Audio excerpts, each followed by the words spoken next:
Hello viewers, আমি আপনাদের মাঝে একটা ব্লগ ভিডিও নিয়ে এসেছি।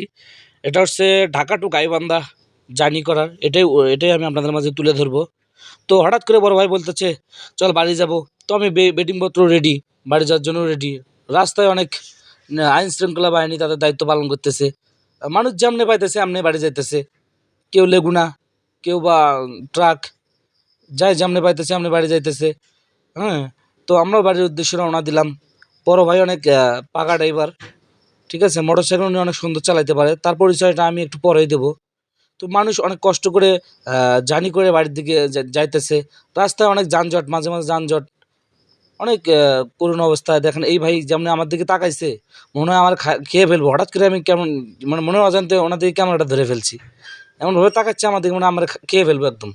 ঠিক আছে, সমস্যা নেই, তারপর রওনা দিলাম আমরা। মাঝে মাঝে রাস্তায় অনেক যানজট দাঁড়াইতে হয়। হ্যাঁ, অনেক কষ্ট করে মানুষ বাড়ির দিকে রওনা দিচ্ছে, কারণ একটাই, সেটা হচ্ছে মানুষ হচ্ছে নিজ ফ্যামিলির সাথে ঈদ করবে। তো দেখতে দেখতে যমুনা সেতুর কাছে চলে আসলাম আমরা। তো এই যে টোলটা দিয়ে ফেললাম যমুনা সেতুর। তো যমুনা সেতুর টোল আমাদের দেওয়ানো হয়ে গেল, টাকা দিয়ে দিলাম। আবার বড় ভাই রওনা দিয়ে দিল। তো বড় ভাই অনেক কাছের, আমার অনেক কাছের একজন বড় ভাই, তার পরিচয়টা আমি আপনাদের দেবো অবশ্যই। তো সেতুর উপরে যানজট যে অবস্থা, একবারে অবস্থা ভয়াবহ অবস্থা। এই সেতুতে একবার আমরা প্রায় রাত থেকে দিন পর্যন্ত অপেক্ষা করছি, তারপরে জ্যাম ছুটে নেই। সেরকম মনে করেন যে অবস্থা হয়েছিল। কিছুক্ষণ অবশ্য ছিলাম, আবার রওনা দিয়ে দিলাম। এই যে যমুনা সেতু এসে মনে হলো যে বাইরের যে আবহাওয়া এবং যে হাওয়াগুলো লাগতেছে, মনে যে বাড়ি যাইতেছে, একটা ঈদের আনন্দ মনের মধ্যে চলে আসছে। যদিও কষ্ট, আমার কাঁধে 3টা ব্যাগ। হ্যাঁ, দেখতে দেখতে চলে আসলাম আমরা এই যে ফুড ভিলেজ। ফুড ভিলেজে আমরা এখন ফুড ভিলেজে দেখি খাবার টাবার খাইতে পারিনি, অনেক জার্নি করছি। রাতে এই একটাই রওনা দিছি, প্রায় ভোর হয়ে এসছে আর কি। এখানে এসে দেখি অনেক গাড়ি ঘোড়া এখানে অপেক্ষা করতেছে, অনেক লোকজন। বুঝিনি তো, ঈদ ঈদ মানে আনন্দ, ঈদ মানে মানুষ অনেক ঈদের ছুটিতে আনন্দে বাড়ি যাইতেছে। হ্যাঁ, আসলাম আর কি। এদের সার্ভিস ঠিক আছে, মোটামুটি চলে। কিন্তু ওয়েটারদের মানে একটা অর্ডার দিলে দেরি করে ফেলে, ঠিক আছে, সেই বিস্তারিত স্যার ভাই আমার বলতেছে। ভাই কিন্তু গ্লোবাল টেলিভিশনের সাংবাদিক, অনেকেই কিন্তু তাকে চিনবেন, অবশ্যই অবশ্যই চিনবেন। সেই কথাই তিনি তুলে ধরছেন যে আসলে খাবারটা হয়তো ভালো ছিল, কিন্তু এখানকার যে ওয়েটার আছে সেগুলো আসলে তেমন ভালো না। মানে কথা বললে হয়তো একটু দেরিতে দিতেছে। হ্যাঁ, অনেক বিলম্ব করতেছে। তো আমি এখানে আজকে খাইলাম আর কি। খাওয়ার পরে প্রায় 5টা হাড্ডি পাইছি, একটা চুল পাইছি আর কি। আমি কমপ্লেন দিলাম না আর কি। কমপ্লেন দিলে আসলে হয়তো তাদেরকে বকাবকি, ওয়েটটা দিয়ে বকাবকি করবে। এর জন্য তাদেরকে হয়তো কিছু বলা হয়নি। ভাই সেই উদ্দেশ্যে কিছু বলতেছে আর কি, যে আসলে খাবারের মানটা আসলে হয়তো ভালো, কিন্তু এখানকার যে ইয়েটা আর কি, সার্ভিসটা তেমন ভালো দিতেছে না। তো আবার রওনা দিয়ে দিলাম।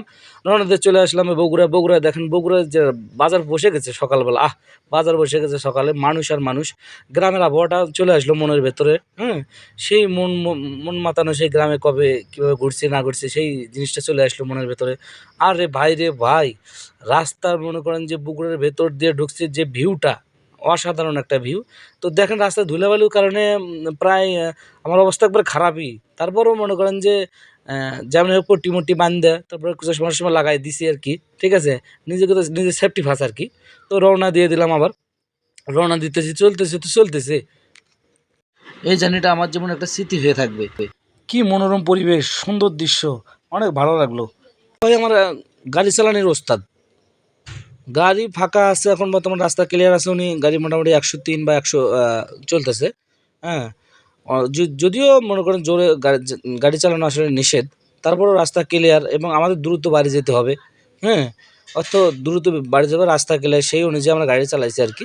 হয়তো মেইন রাস্তায় সেভাবে গাড়ি চালানো, বাইপাস রাস্তা দিয়ে আসছি, তো এর জন্য গাড়ি হয়তো একটু আস্তে চালানো হয়েছে। তো ঈদের আনন্দে আমি একটু গান ধরলাম। এই গানে অনেক ভালো লাগে, অনেক গান গান ধরতেছি আর কি মাঝে মাঝে। হ্যাঁ, ঈদের আনন্দ মনের মধ্যে চলে আসে, যেহেতু গ্রামে প্রায় চলে আসতেছে আর কি, বেশি দূর হয়তো দূরে নেই। ঠিক আছে, ভাইয়ের বাসা হচ্ছে বগুড়া। তো বগুড়া, তো উনি আমাকে নামাই দিল। তো এখান থেকে আমার হচ্ছে গাইবান্ধা যেতে হবে আর কি। বগুড়া থেকে আমি আবার মাটির টালি ওখানে আসলাম। উনি আমাকে যেখানে নামাই দিয়েছে, নামাই দেওয়ার পর মাটির টালি থেকে আসার পর 7 মাথা আসলাম। আমি একটু ভুল করে ফেলছি, তারপর আমি মাথায় চলে আসলাম। 7 মাথায় চলে আসার পরে গাড়িতে উঠলাম। রে বাবা, ঢুকেই দেখি টিটির দেখি বয়স প্রায় কত 16 বছর থেকে 15 বছর। টিটির জিজ্ঞেস করলাম, ভাই কি সমস্যা, কী রে ভাই আপনারা চাকরি দিল কে? হ্যাঁ, টিটি আমাকে বিস্তারিত বললো আর কি, যে টিটিরে জিজ্ঞেস করলাম, ভাই আপনার তো বয়স হয়নি, আপনি কেমন টিটি চাকরি দিলে কে? উনি বলে যে, ভাই আমি অনার্স কমপ্লিট করে আসছি। তো আর কিছু বললো না। ঠিক আছে, তো এখন রওনা দেবো আমি, এখন বাড়ির উদ্দেশ্যে রওনা দেবো গাইবান্ধা। আরে ভাই, সে কবে ট্রেনে উঠছিলাম লাস্ট, আর ট্রেনে উঠি নেই। আরে ভিউ রে ভাই, অনেক মজা লাগতেছিল। আরেকটু যদি ট্রেনের উপরে উঠতে পারতাম ছাদে, হ্যাঁ আরও ভালো লাগতো। ছাদে উঠলাম না, ভেতরে জায়গা অনেক আছে, একটা লোকাল ট্রেন আর কি, এটা লোকাল ট্রেন। হ্যাঁ, এই লোকাল ট্রেনেই রওনা দিছি।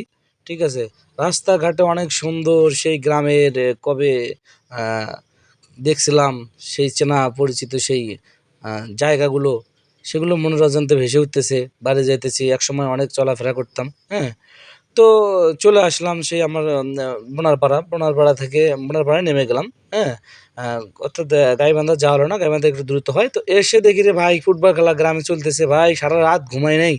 আমার এক বন্ধু জোর করে টানে নিয়ে আইছে, নিয়ে আসার পরে আমার এই যে ফুটবল খেলাইতেছে রে ভাই, আমি কিছু চোখে বল খালি ছোট ছোট মার্বলের মতো দেখতেছি। হ্যাঁ, কোণে মারতেছি না মারতেছি বুঝতেছি না।